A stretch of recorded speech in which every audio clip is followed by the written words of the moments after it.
In this video, we're going to talk about acid-base titration curves. An acid-base titration curve is simply a plot of the pH of the acid solution or base against the volume of a base or acid, so they're opposites of each other. Typically a pH curve, because H is the acid, is typically almost always a plot of the pH with the acid, but you can add a base or an acid there. And the equivalence point is at the point at which the moles of acid are equal to that of the moles of the base. So the stoichiometric amount here means that the moles of acid equals the moles of the base. Okay?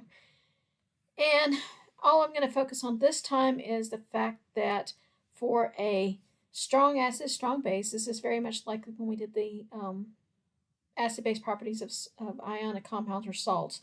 Strong and strong cancel each other out, so the equivalence point is at 7. A weak acid and a strong base, because the strong beats out the weak, then it's basic, and so the equivalence point is basic or greater than 7. A strong acid, weak base, again, strong beats out the weak, and so the equivalence point is typically less than 7. And I don't typically do titration in which I have 2 weaks. So this image here shows the titration curve of a strong acid and a strong base, and you see that this is the pH over here. This is, and since we're talking about a strong acid, this is the volume of sodium hydroxide that is added. The equivalence point is what they call the inflection point, basically the point at which it goes from being curved up to being curved that direction, or down, I guess, for the opposite of that. And so it shows you that the equivalence point for this, the pH, is in fact 7.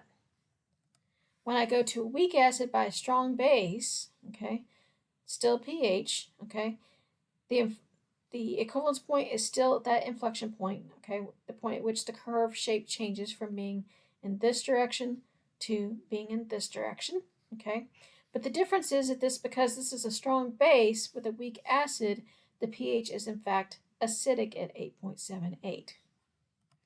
And the titration curve for a weak base by a strong acid, this is the volume of HCl is added, because the strong beats out the weak, then therefore it's going to have an acidic equivalence point.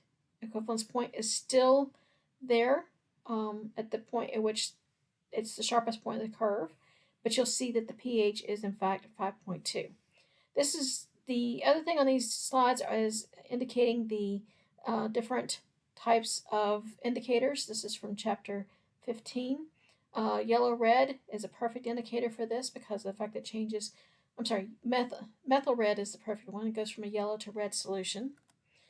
Phenolphthalein is typically used for a weak acid by a strong base because it's very close.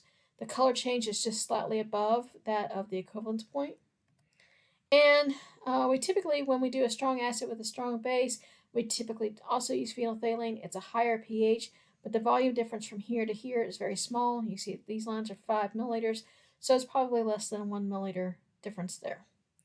And that is